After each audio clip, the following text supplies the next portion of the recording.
Okay, so hi everyone. This part will be about UCX GPU support. So I'd like this to be kind of open discussion. So there are many folks here in the community who are involved. So this presentation, I'm going to present like the current state, the issues, the challenges. I'd like to encourage everyone to comment and take part in the discussion. Let's see if we can come up with additional solutions or ideas for the current problems. So our high-level goal here is to provide out-of-box support and optimal performance for GPU memory communications as part of the concept which Pasha described, that UCX would be a universal data mover from any kind of memory using any kind of interconnect. Today we support ROCm and CUDA GPUs, and most protocols in UCP already support GPU memory, except maybe RMA and Atomics. Rendezvous protocol supports both zero copy and different kinds of pipeline. And we have a memory type cache for short messages. So if we're trying to map all the different places where we have a GPU awareness, there's actually quite a lot. So on the transport layer, we have a basic support on the RDMA drivers for detecting GPU direct support. We have transports for different kinds of GPUs to handle copy between host and GPU memory, fast access and inter-process communication for CUDA and ROCm. We have memory type hooks in UCM to support memory type cache and provide notification about memory release and allocation events. In UCS, we have data structures to handle server topologies for caching all system devices and calculate distance. We also have memory type cache data structure and the entire definition of memory types for like things like CUDA managed, ROCm managed, and host memory. But still, most of the things that the heavy weight is in the UCP layer, in the protocol layer. So here we have a GPU memory detection and the actual instance of memory type cache. Some logic to adjust thresholds for short path for short circuit protocols for short messages. And recently added some APIs to pass the memory type from the application if it's already known, for example, in case of nickel. We have the memory type endpoint, which helps with copying between host and GPU memory. And there is an instance of such endpoint for every memory type. A lot of work has gone into communication API support, tag matching, including offload, active messages and stream. All of them detect memory types and can use rendezvous protocols, except for stream. RMA supports GPU memory only with the new protocols, which we're going to talk about tomorrow, and our atomics are not supported at all today. And the rendezvous protocol deserves its own section because there are a lot of logic to support rendezvous pipeline protocol for lane selection, the pool of rendezvous fragments, managing them, registering them, and so on, and some logic to select zero copy protocol versus pipelined.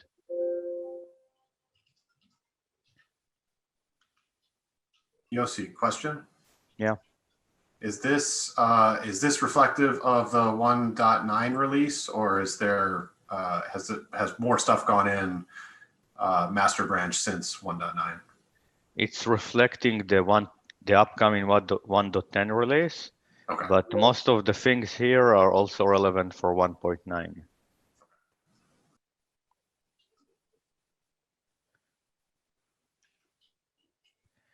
So if we try to look at our biggest gaps today with GPU support, these are a memory hook and static link. And many users face this issue when they have a statically linked application or some part of the application are statically linked with a GPU runtimes. They don't have many memory detection support. So they end up with segmentation faults or accessing to invalid data. In terms of out-of-box performance, there is a list of challenges. First, which is currently work in progress, topology detection, that select different protocols and select thresholds. Manage the GPU buffers for rendezvous pipeline, because today we only have buffers in host memory, GPU stream handle in APIs, and communication and computation overlap. So I'm going to talk about each of these challenges, and probably if we can discuss additional. Somebody is not on mute. Okay. So for GPU memory hooks, in many cases, memory hooks are not called, except for the static link case. We saw cases where compilers insert calls to GPU allocations directly. So this also doesn't go through shared library symbols. And as a result, it just doesn't work. So either it's a seg fault, because we think this is host memory, but it's actually GPU, or there could be data corruption if we register some buffer for our DMA, and then this buffer is actually released from CUDA or from ROCm, and later on some other buffer could be mapped to the same virtual address, and then we would try to send it with our DMA, and it would actually not be the same data. So today we enable memory type cache by default, and I'd like to propose that we actually disable it by default, because this correctness issue is probably worse than optimizing micro benchmarks, and I'd like to open this for discussion. So feel free to jump in if anybody has opinions on this matter. And also, we're adding now validation of buffer IDs in a memory registration cache. We're doing this for CUDA. Question if we have the same requirement or have the same way to validate buffers for a ROCm GPU direct as well, or if we could have some better memory hooks rather than using shared library symbols. Yossi? Yeah. Can we do the change in the memory type cache in runtime? So is it something we can maybe detect GPU usage and only enable then? So today it's not being used if there are no GPU transports. But the question is if we can detect GPU usage, even if we don't have any call, even if we are not able to detect the calls to CUDA malloc or any other memory allocation method. And how could we tell if we are actually using GPU? Yeah, that would be a question for the people on the CUDA side, but it sounds to me like it makes sense to have it off by default and then like have a clever way to turn it on when you know that you might actually use it. But the precise mechanism is probably somebody else's expertise. As a data point only, we are already doing that with UCXPy. We hard-code disable mem-type cache. But keep in mind that our biggest use case is with GPUs anyway.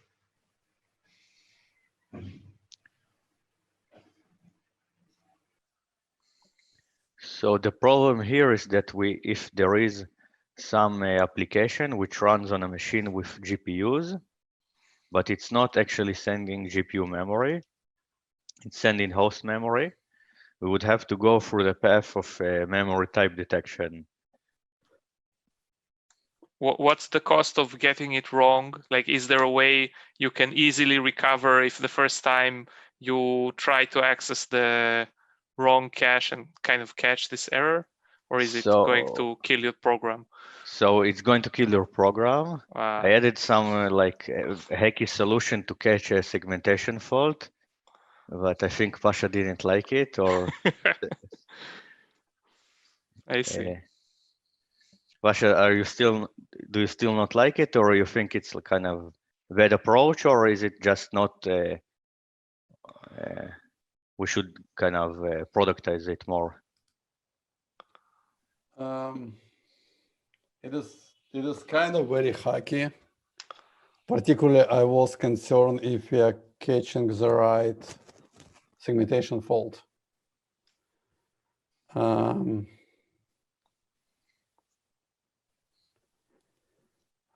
One way. Sorry, go ahead, Akshay. So I was going to say, would the general approach with catching seg faults be that we first try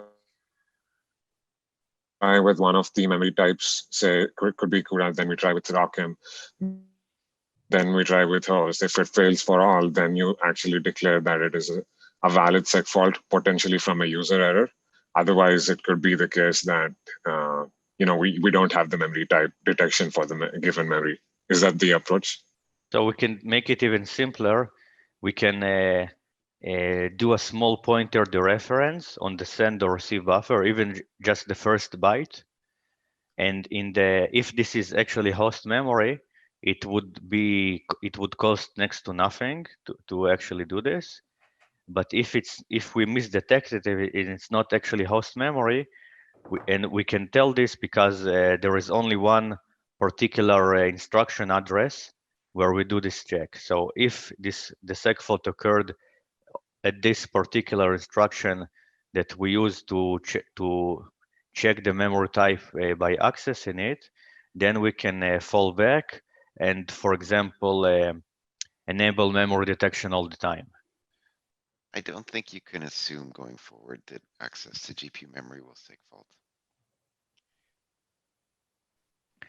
So if it wouldn't seg fault, maybe it's not a problem then. It would then be, well, it could still be a performance issue if we have to swap in the pages. Right, that's I think where the GPU world is going, is that the pages, if you touch them, they'll just be migrated to the CPU, which you definitely don't want.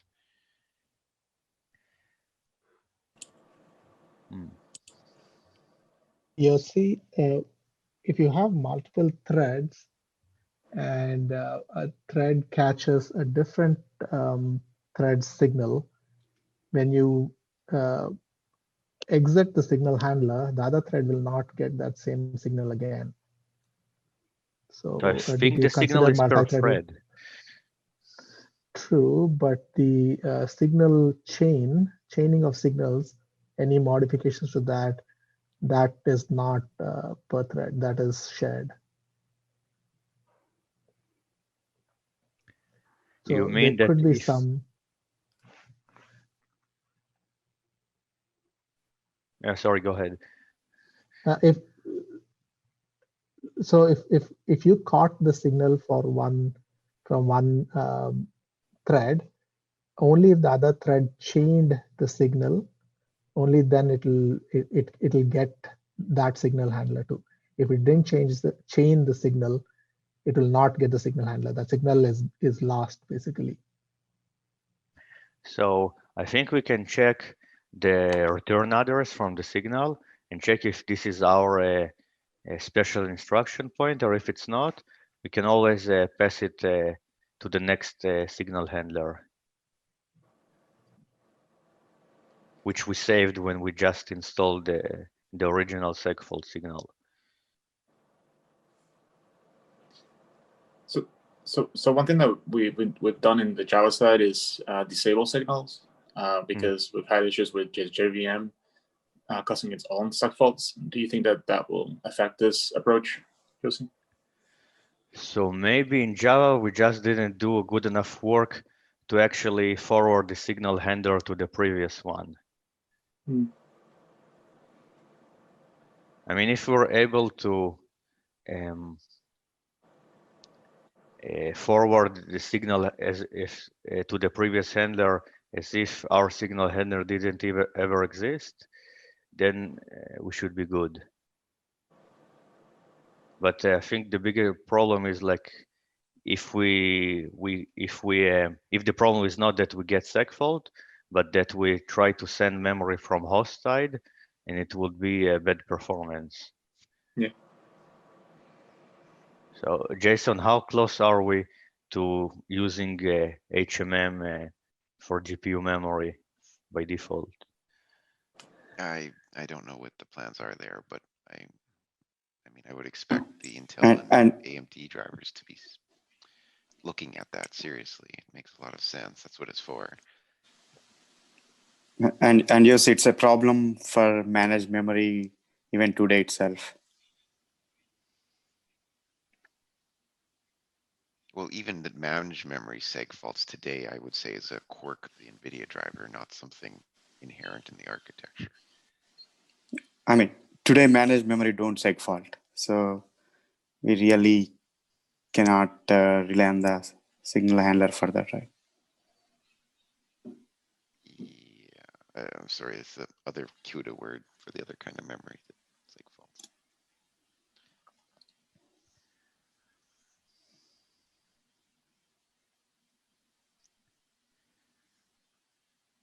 So maybe we should aim at look at something different and try to see if we have any GPU usage in the application, and if we have any GPU allocations at all in this current process, then we can always force memory detection.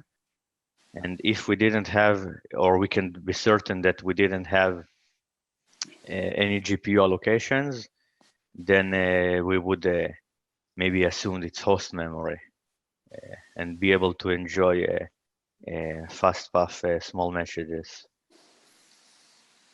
Is there a way for users who have already detected GPU memory type to give a hint saying Yes, this is it's already possible.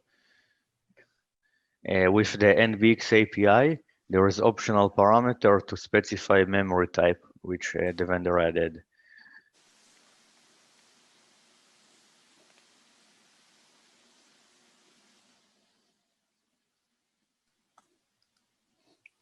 So the question is if there's actually a reliable way to detect if CUDA is used. I know it was issue in the past.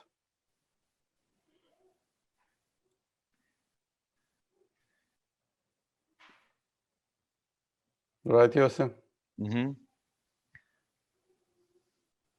If you have a reliable way to detect that used and enable it, then it's easy. Let's say that we have a way to detect whether CUDA is used.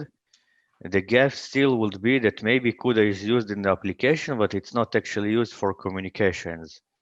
So we could still be missing some potential performance here. Question is, how bad is it? You mean we will miss performance because you spent extra cycles checking pointers? Yes. For example, CUDA is used in the application, but let's say that it's used for some calculations which don't actually go to UCX.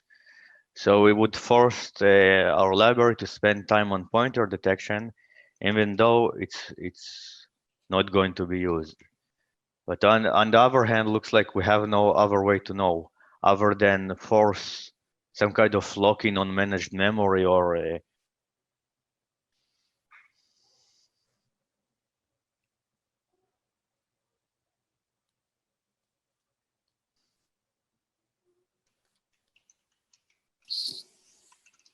Well, I think it's kind of fair assumption that, you know, if you have CUDA loaded and UCX loaded, most likely you're going to communicate with this memory. And it's like very unlikely. So I think the penalty of the, if you know to detect, the penalty is fine.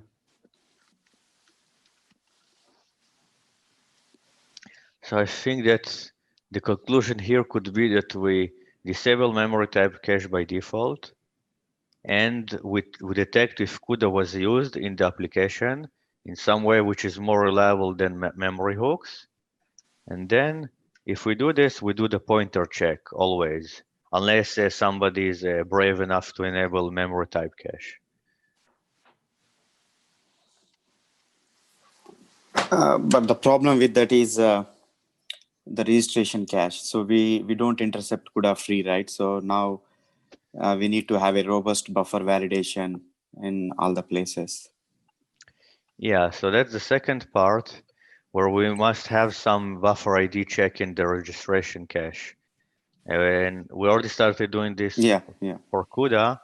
I have a question for Rockham engineers here if there is some equivalent of this in Rockham. Yossi, could you tell me like what exactly is required? Like what do you mean by validate buffer ID? Okay, so let's suppose that we have the registration cache for RDMA transfers. And let's suppose that we're sending some buffer, which is actually on the GPU. The first time we try to send it, we would go and register it with the registration cache and obtain RDMA local access key. At this point, from now on, whenever we would try to send the same virtual address, which is CUDA memory, we would go to the registration cache and fetch that local key that is there. But if the memory was released in the meantime and allocated again, but with the same virtual address, but with a different physical address on the GPU. So it's actually not the same data.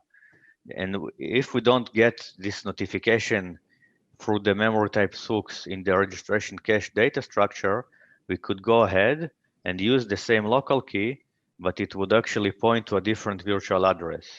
Sorry, it would point to a different physical address. And if we go ahead and send this data, the wrong data would reach the remote side.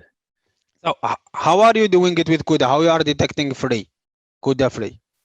So today, what in UCX master, we have memory hooks for every CUDA call to detect CUDA free, but it's not always working correctly because sometimes the application can be statically linked. And what we are changing this now, so every time we would fetch a buffer from the cache, we would compare some unique CUDA buffer ID with the time that the buffer was initially registered. And if buffer ID is not the same, it means that the memory has changed and we have to release and register it again. How much overhead is that, this check, extra check? It's a Q pointer get attribute, so it's 0.2, 2.5. And even despite the performance penalty, we have to check because if we don't, we end up sending the wrong value, or it could lead to some other catastrophic error. So the this is from the Intel folks, so someone from NVIDIA or AMD should correct me. So they mentioned that the buffer range that you would get. Sorry, let me take a step back. If you decouple the two pieces, part one is to detect whether it's a host buffer versus a GPU buffer, and part two is inside the GPU buffer, which physical page it maps to. If you decouple these two parts, I was told that the first part is static in the sense that the virtual address range associated for the GPU resident buffers cannot be used by the host buffers. So once you detect that it's on a GPU, it would never happen that the same virtual address has now resided on the host. Now, this is what the Intel folks told me. I don't know that if that's true for NVIDIA and AMD GPUs. Now, the second part is which physical address that's resident on. That's needed for registration cache. That's a little bit different from checking whether the buffer is GPU or host. Did that make sense, or can someone from NVIDIA AMD clarify? It means that on Intel GPU, the pointer detection can be very fast. So the part one is covered. That's right. Part one is covered, but part two is still not covered. But that's true for all three GPU types. Akshay or someone from AMD, Khaled or someone, do you know if that is true for NVIDIA AMD GPUs too? The part one is true for AMD GPUs as well. So like that is the virtual address range is different for host and GPU memory. Is it statically defined? So Pavan, if the question is whether a GPU.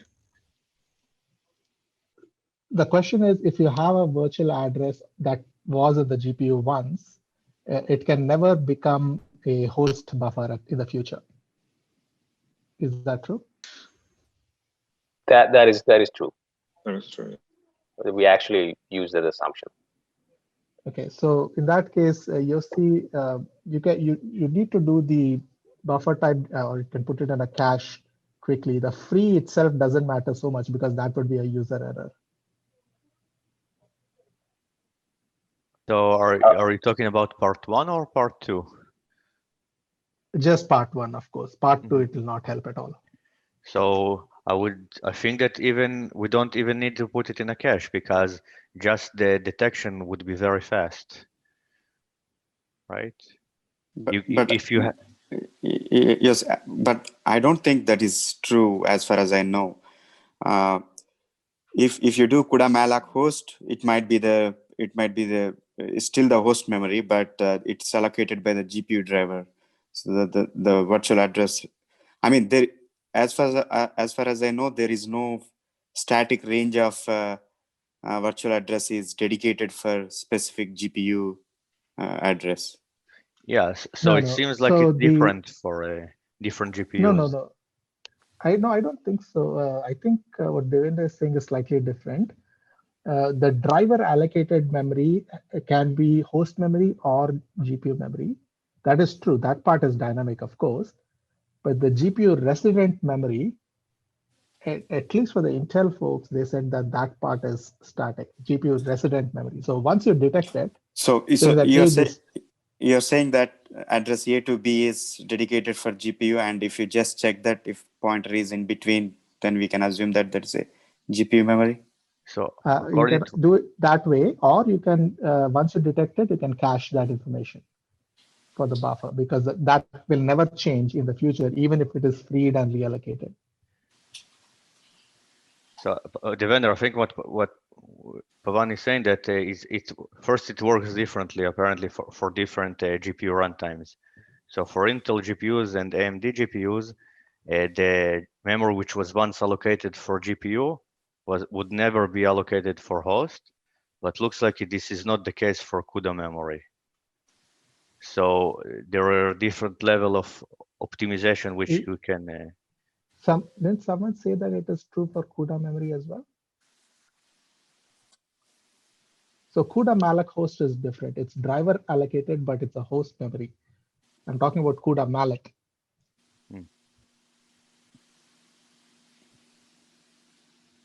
Yes, that was my understanding as well, that for CUDA malloc, the range that is used, the virtual address range that is used for GPU is not going to be used for host memory ever again. Right, exactly. Thank you. But the question is, okay, so if we have some static virtual address range, which we can know from the API specification on query from some function, which we can tell that if a memory is within that range, it is definitely on the GPU, or if it's outside that range, it is definitely on the host, without actually having to hook all calls to allocation functions. I think there are two things here.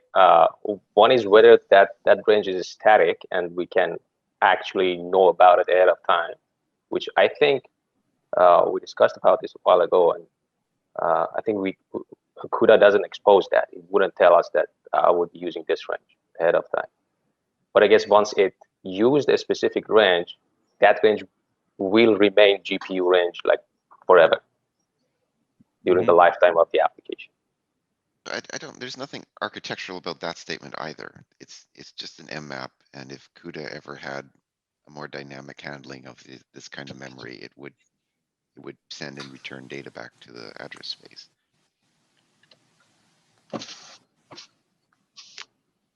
Okay, so during the lifetime of an application, when CUDA mmaps a region for CUDA malloc, then could it release that region and the host could use that region again for host memory? Depends entirely on the implementation of CUDA malloc. Okay.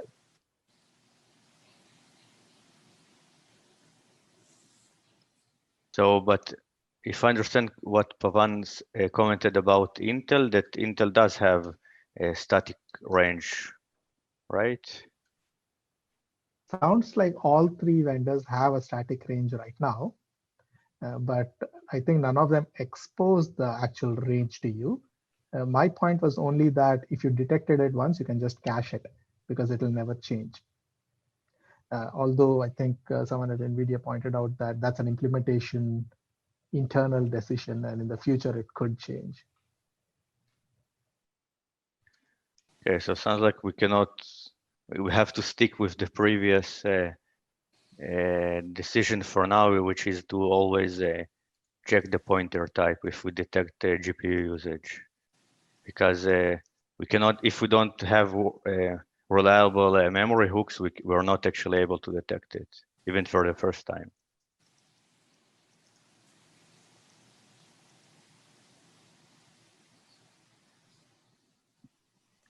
You could do a fast path based on CUDA version. If it is less than 11, you can assume a static range. I think we discussed static range like 5 years ago, Yossi. It was the same.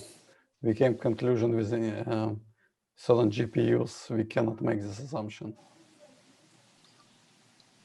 Well, I mean, I'm expecting in the future that the CUDA-Malloc approach is going to have to provide real memory behind the VMAs, not just this dummy thing that it's providing today. And once you start doing that, you can't just set aside a big chunk of memory anymore.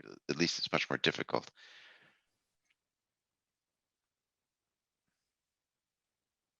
Why do you think it's different? Isn't it just a virtual address, which you don't have to map if you don't use?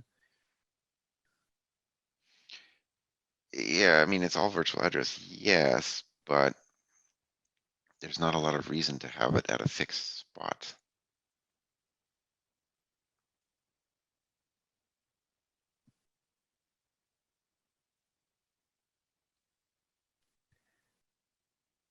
So maybe we can check somehow in the kernel page maps or some file or whatever to check what is actually mapped to this virtual range. For example, in page map. I mean, that's the best answer, the best long-term answer. I don't know how to implement that, but maybe read a proc page map. It's probably a bit slow for what you want, but it might do the job. Maybe the page map could be memory mappable or something like that. Yeah, maybe, or maybe something with user fault FD or mprotect. I don't know. The thing that I'd like to hear about a little is how do we match the memory type cache with this concept of using DMA buff, which is going to be talked about in a few, like an hour or two. Because in that model, you have to detect that you've got some GPU memory somehow and then convert it to a DMA buff handle before you can register it for communication. So it wouldn't just work transparently like GPU Direct. No. And I've talked to like Christian and Daniel about the possibility of making it work transparently, but apparently DMA buff is extremely far away from something like that in the kernel side implementation.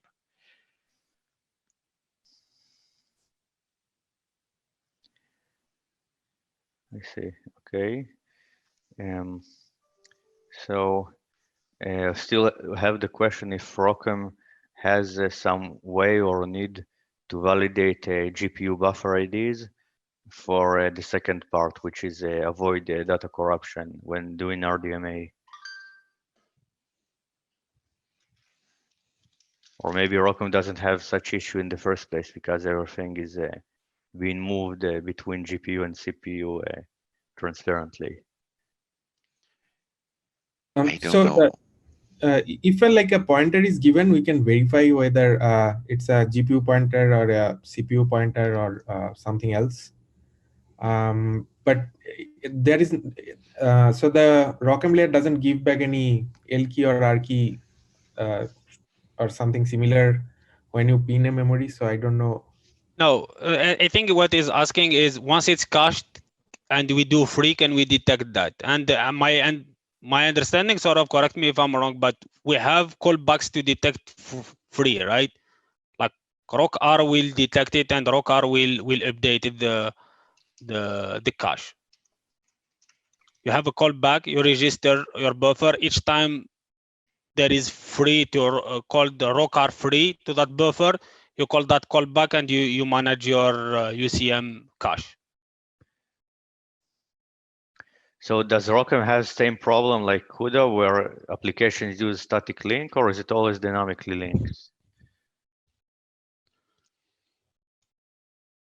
Even if it's static link, what's the issue there? You call free, it will go to rock R free, right? It's not we are detecting free, like we have a callback. It's not like we're intercepting free. We don't intercept free. And currently the Rockham part in UCM is using callbacks? That I don't know. It's been like 6 months last time I checked UCX. Sort of. So we have like similar callbacks, if I remember correctly, like CUDA. But, yeah, it's not. It's not callback. It's just intercepted. Oh, it's no. Yeah. But internally we have callbacks. That I'm kind of sure. I don't think we are using them yet, but we should. So I guess the best way to solve this is in Rockham to use callbacks instead of intercept, and then it will solve both parts. Yeah. Okay. Sort of. Yeah, like let me double check on that. Sure.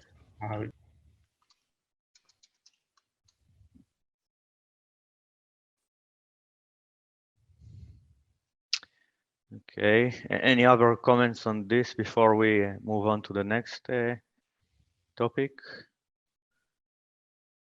Okay. I just want to add that for using those buffer IDs for CUDA to validate our cache entries, if the virtual address ranges can be interchangeably used between host and GPU, then that makes things even more difficult in terms of getting good performance for host memory.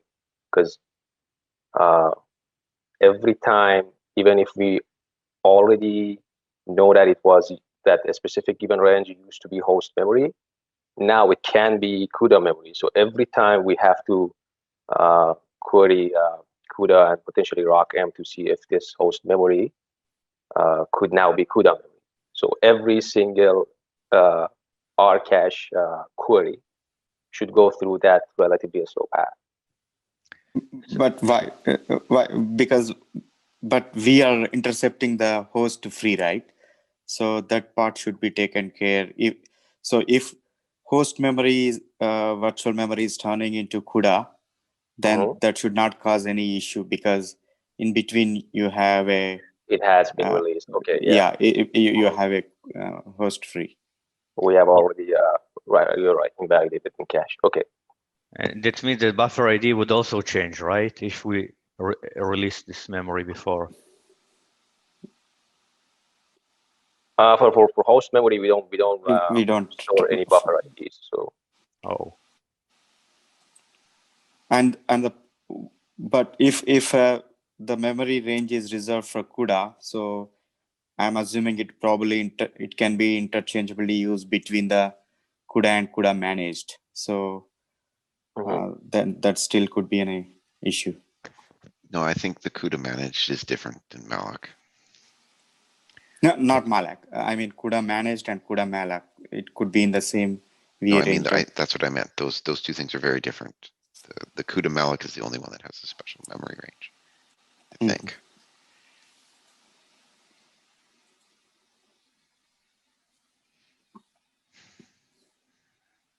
Also, I think that if it's being reallocated as host memory, then there would be some call to map or mmap to map this host memory, and this we can always intercept because it always goes for our hooks in UCM.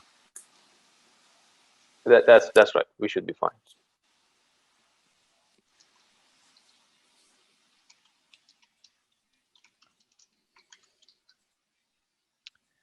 Okay, so the next topic is a topology detection. I have one more question for AMD, Yossi. What I did not capture is, I think Saurav mentioned that there's API to detect type of memory. What is the cost of this API call in AMD? Is it a system call or it's user space call? I don't have the numbers. I can run some tests to verify how much time it's user thing, right? It's user. We don't go to KFD. It's Rokar. We returns that. If it's user space, then it's should be relatively cheap. Yossi. Maybe for AMD, we can use just ROCm memory detector. It will be good, Saurav, if you can, benchmark this and give us estimate how many cycles you spent on detection. Sure, it was pretty expensive for the both NVIDIA and AMD GPUs. It was close to a microsecond or maybe 0.8 microseconds or something. So it was quite expensive. One thing we could do inside UCX is we could create a hash map before calling the API, because most times you give the same address.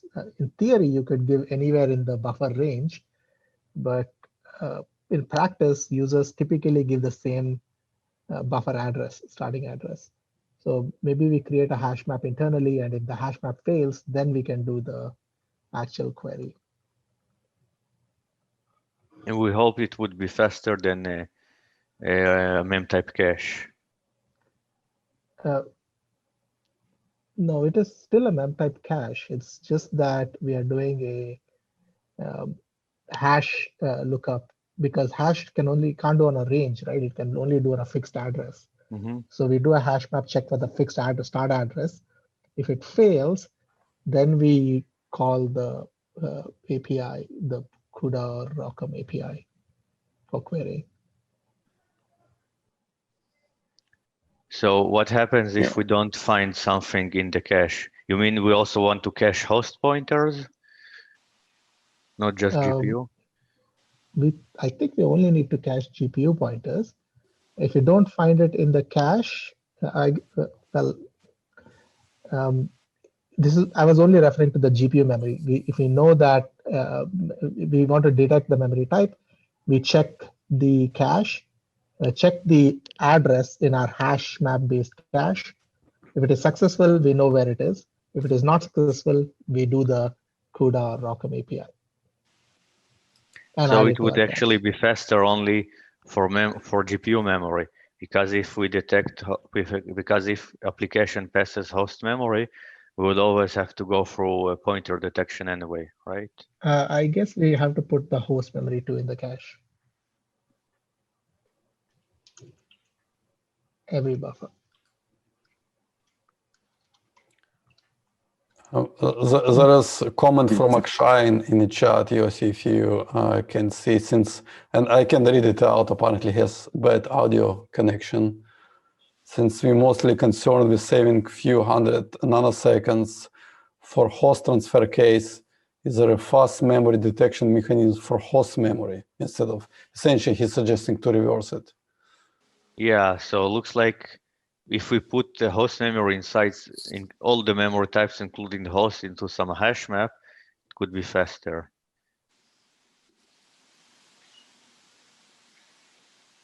Maybe we just have to put like the page address, not including the offset, so we can save some duplicates.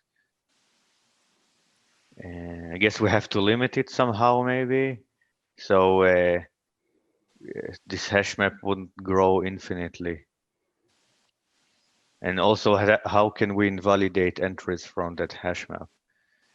If we means that if we detect one pointer as host, it would always be host and never changed. Can we assume that? For now, that's true. Yes.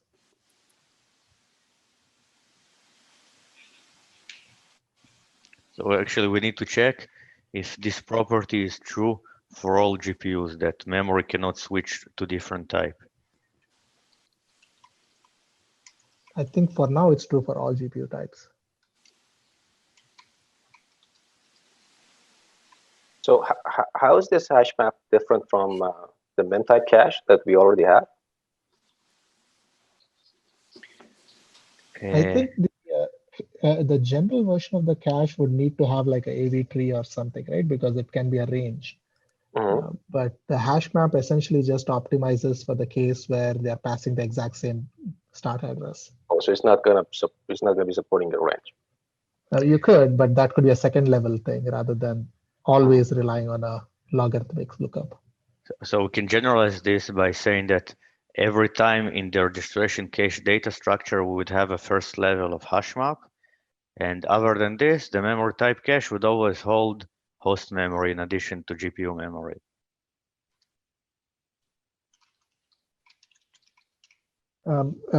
Yossi, with respect to your comment about the size of the hash map, is that a concern because we are only caching objects that are passed to UCX?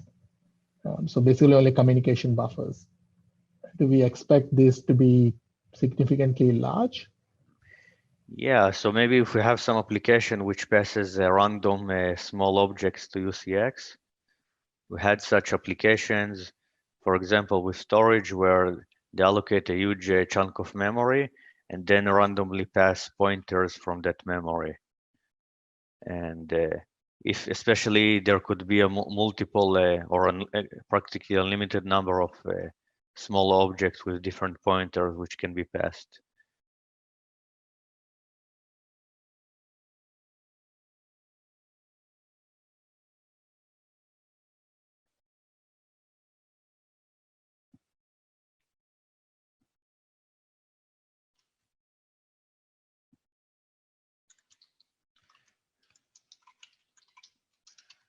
But I think that if we limit the cache size and we look only on the page index, then maybe it should be good enough.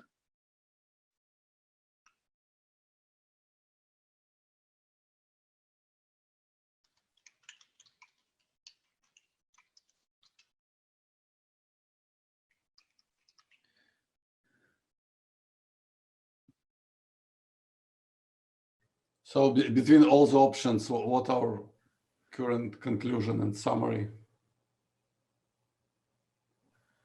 So for now, written down that the simplest option is to check whether GPU memory is being used, and if yes, always check pointer types.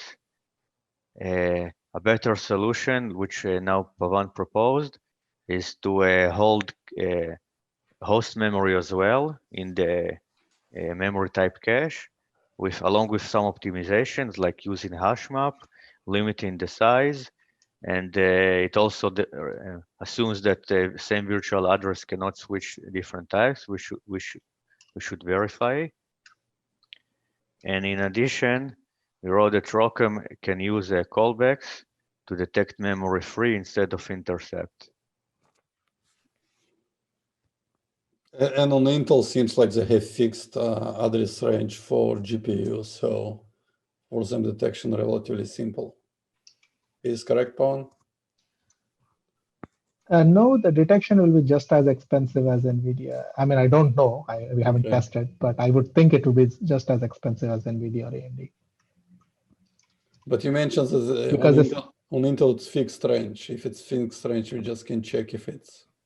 No, but the query also tells whether it's a host buffer or managed buffer and things of that sort. So it's the same query API.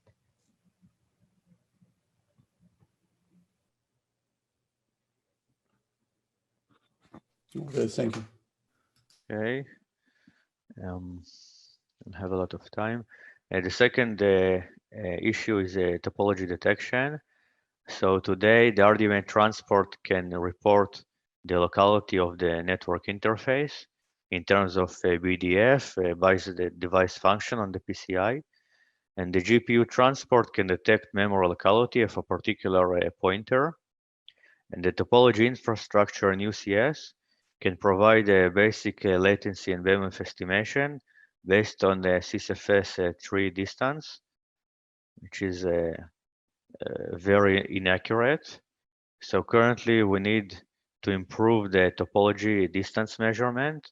We need to check if there is, for example, PCI switch, what is the generation of chipset, and also support external topology files, because in some virtual machines, we don't see the actual topology, but some mock or some virtualized thing, which doesn't reflect the actual performance. And also, UCP need to estimate performance per operation based on the locality of a particular buffer. And this would be possible with new protocols.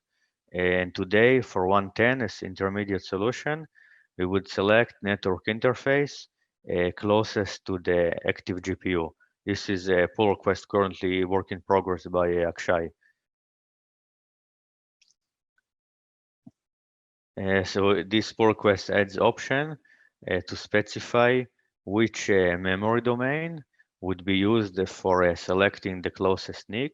By default, it's disabled to preserve the current default behavior, but users can specify, for example, that the memory domain would be CUDA, and then the network interface would be selected according to the current CUDA device.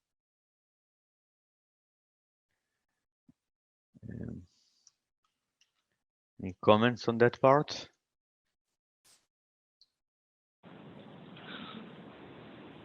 So Yossi, one quick comment is that I don't know if you plan to mention it later, but one of the things we ended up finding out is that there's this bidirectional nature in topology differences that we have to also account for, in that reads could be, worse than writes.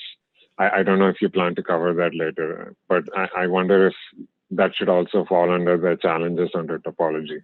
Yes, I wasn't aware of that till now, so thank you for mentioning it. I guess it means we have to extend the API of topology to estimate bandwidth both for read and write. I think most important here is not the direction, but the nature of operation, because on PCI read requires more credits or some different credit counting. Right.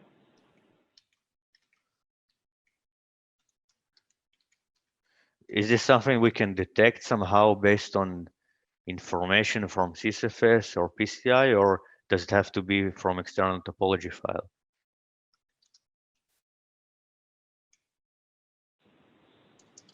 I'm not sure if it's if it's something that can be detected just based on topology. It would either be external or something that the transport itself may have to specify when it's stating its characteristics. Mm-hmm. Can you do some auto detection, like where you launch some kernel doing reads or writes and returning like random dictation, returning the numbers?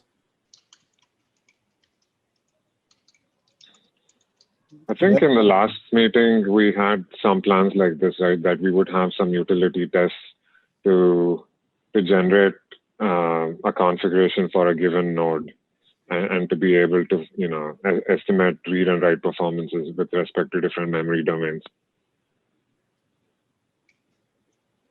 But I guess all of that would have to happen, not at runtime, but before that, right?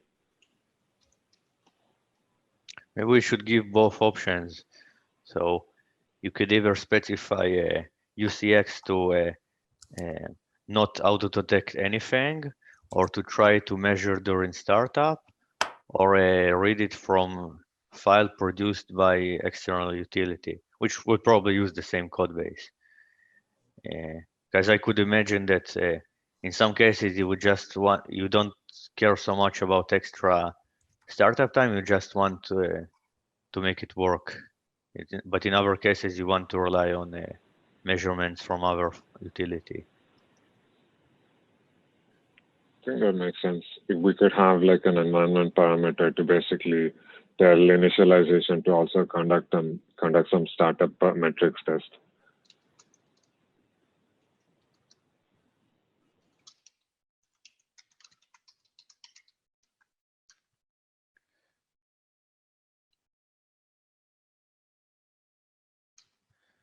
Okay.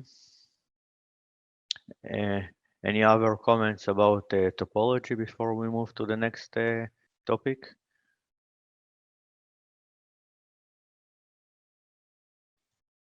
Okay. So Yossi, one quick question. Maybe you'll cover this later, but I wanted to ask, for topology detection, one of the prime challenges we kind of encountered was, this growing number of resources that we'd have to dedicate, say, in the number of QPs that we have to create, if we want to have, GPU select nearby NICs always, right? And you said, in the past, I think we've talked about being able to do that dynamically.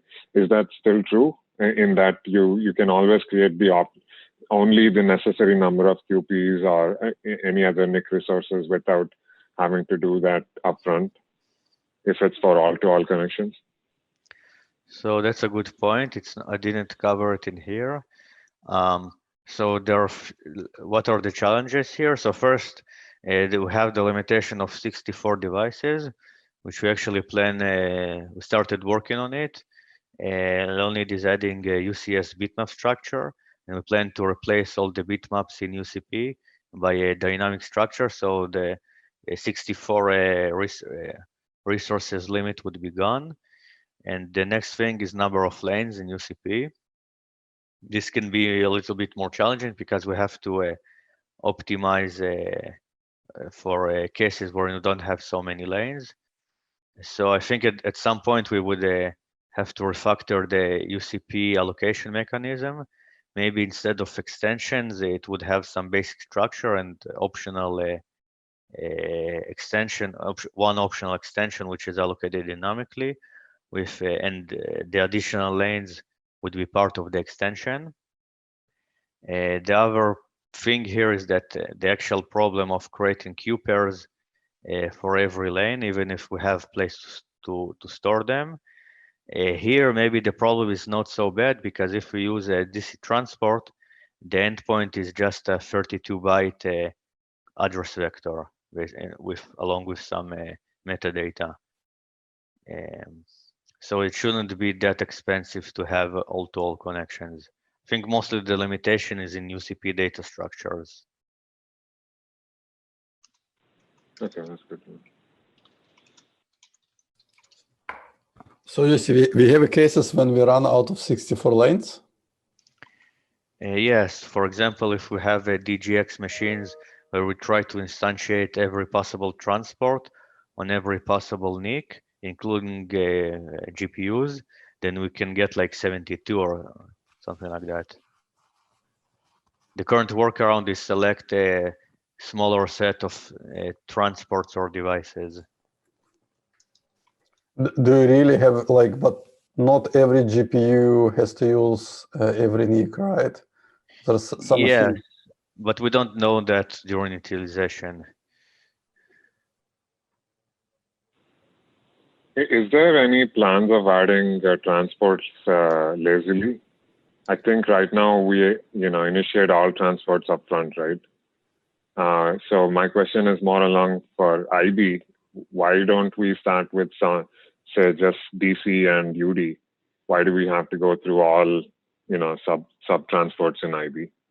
And maybe we want to add that, but more lazily given, based on certain conditions. So yeah, I think we can look into that.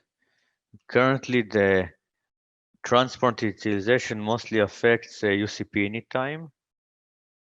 It shouldn't be that significant in terms of memory and resource consumption, but yeah, we can definitely look into optimizing this.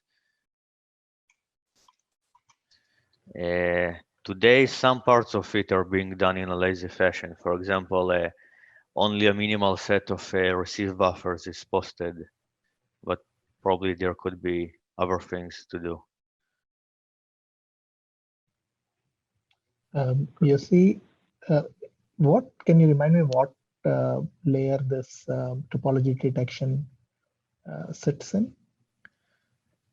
If we go back to the map, so the topology detection is in transports. Every transport reports the bus device function ID of the associated hardware resource. For example, RDMA reports the BDF of the NIC, and ROCm and CUDA should report the BDF of every GPU memory, and the topology component in UCS is responsible for reporting the distance between two given BDF IDs. I was referring more to things like NUMA awareness and so on, because UCC might need that information for the collectives. And not just UCC, I mean, not just NUMA awareness, but also things like HPM and so on. So for NUMA, maybe we can add some method into UCS topology to return a corresponding NUMA BDF or system device ID, let's say for a given CPU or for the current CPU and so on, and include them also in the distance measurement logic. I mean, NUMA doesn't have a BDF as such, right? I think it's only for PCI devices. So there would be something that we would have to write on our own to decide what is the approximate distance between a PCI device and a NUMA node. Yeah, it's good that we have the additional identifier UCS device, which is independent of PCI, and this could be used to also represent NUMA nodes. For HPM, it's a little trickier. It is represented, the OS exposes it as a NUMA domain, but it's obviously a different type of memory itself. I will investigate this UCS some more before I ask more questions on that. Thank you.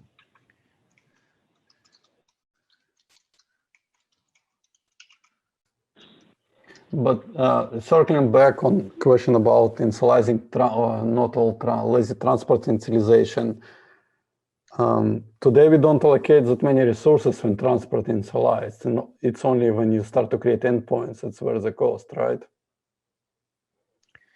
It depends how much you care about startup time.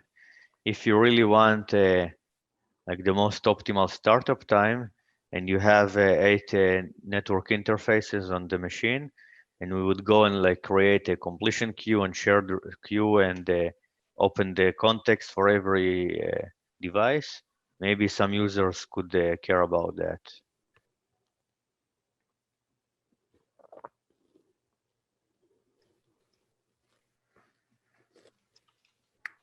Yeah, potentially we can allocate some of the resources, including like PDCQ and all the stuff on demand. Additional concern here is that today when we register memory in UCX, we always register on all of the memory domains.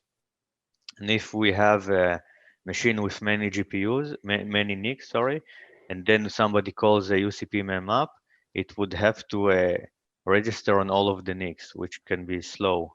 Yeah, it's kind of things that we decided not to solve 5 years ago, right? Yeah, so today there are two main use cases for Ucpmap. First is for PGAS and SHMEM applications, and second is for optimizing or prefetching registration cache. So for PGAS, I'm not sure what we can do, because when we register one, that it would actually be accessible from every network interface.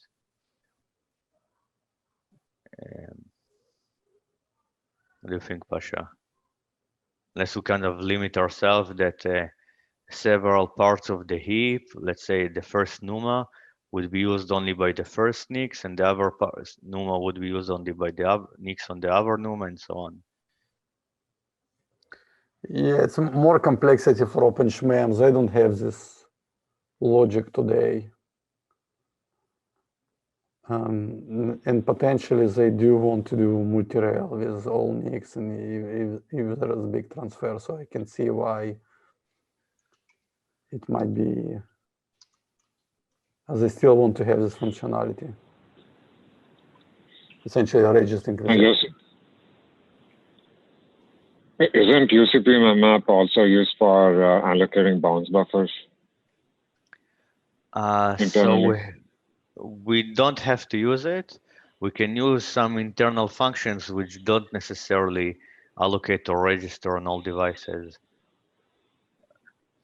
But if we plan to use, if we don't know on which device we plan to use bounce buffers or with which NIC, then we actually have to register on everyone.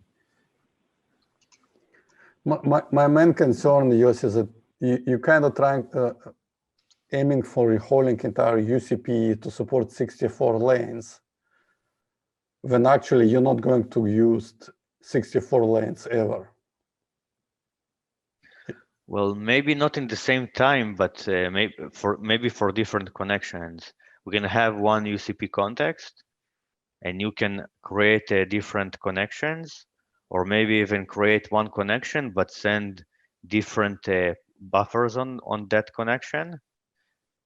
So we may end up using different lanes, for, let's say, for every buffer.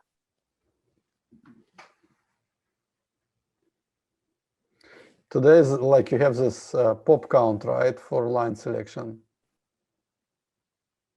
Yes, but I want to replace it by a different method. So I'll discuss it more in the protocols context, but basically there will be a hash function, and the input to the hash would be a key which consists of a buffer locality, memory type, and so on. And the value would be the lanes to be used. So it's going to be a bit more expensive than one instruction. Yeah, but because we have so many things that we need to check, eventually we can consolidate them into one hash lookup.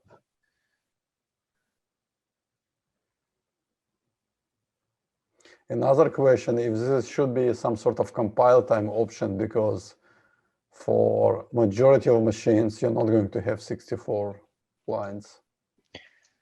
So maybe it's not that bad that it would be runtime, because the actual work with the bitmap and all the things which would be a bit slower because the bitmap would be dynamic and not static are actually happening on the slow path functions like connection establishment and wire up message exchange and so on. We don't expect to use the bitmap on the fast path. Okay, it would be nice to get some performance estimates before and after, like message rate and so on, to see what is the impact of line selection. Mm-hmm.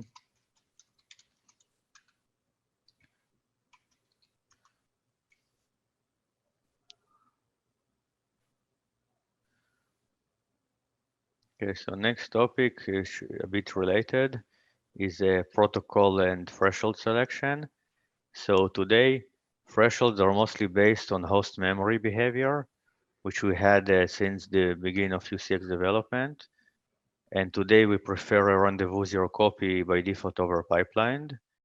And missing parts are, to select a rendezvous based on topology that we can get from UCS on the actual accurate distance.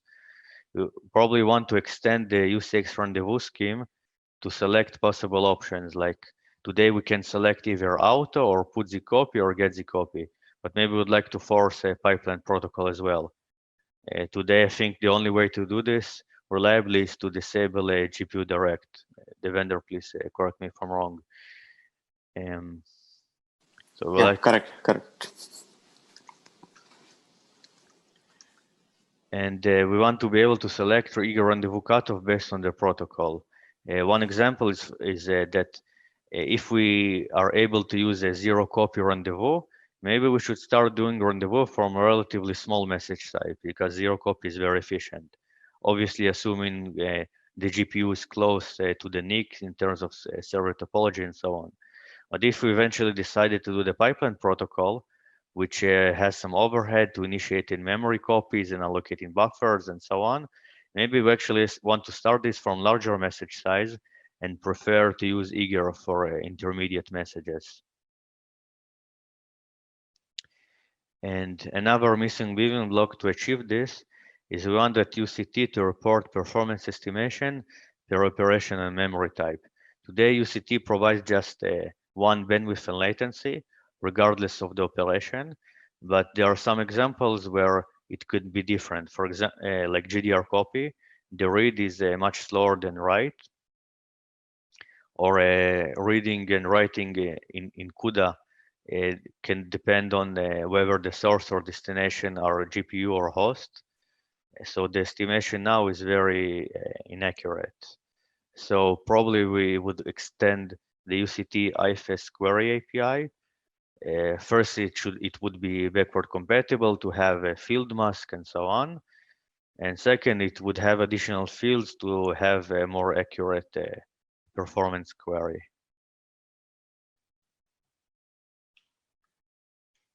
Yossi, I have a question related to the performance estimation. So currently the UCT IFS query is tied to the interface, but we see that depending on the topology, different GPUs, let's say, may have different copying speeds because of the different types of links between them. So is there any plans to extend that so that we can address that limitation? So is it possible that UCT would report the performance in the optimal case, and the UCS topology code would do the, let's say, minimal bandwidth between what the topology allows and would add additional latency to what UCT reports? Okay, that makes sense. Yeah. And the UCP would take care of first taking the performance estimation from the UCT layer, and then UCP would go to the UCS topology layer and adjust the performance according to the distances.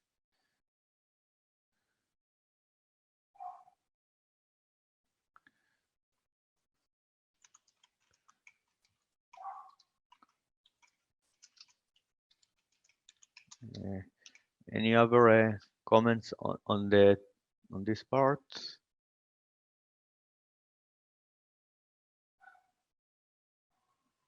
Okay. And next thing is we had some discussions about adding a GPU stream handle to UCP API. So today, CUDA copy creates internal streams to do the copies from and to a GPU memory, and it requires user application to synchronize with kernels. And we were thinking about adding optional parameter to UCP communication routines that the application could pass, for example, CUDA stream. And if in this case, UCP would forward this handle down to UCT layer, to UCT CUDA copy transport, for example, and this stream would be used for the CUDA copies instead of the default streams. And the application is responsible to pass stream handles in a way which would avoid deadlocks. The question is if it's okay to define some opaque objects in UCP API, because we don't want to depend on, let's say, CUDA headers in UCP API. And do we have the same equivalent in ROCm?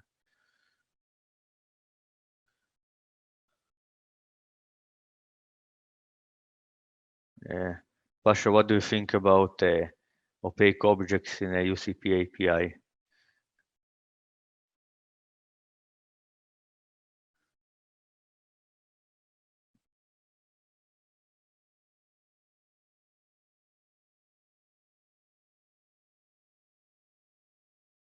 I think Pasha has to jump on another meeting, but just an FYI, Yossi, we're coming up to your time.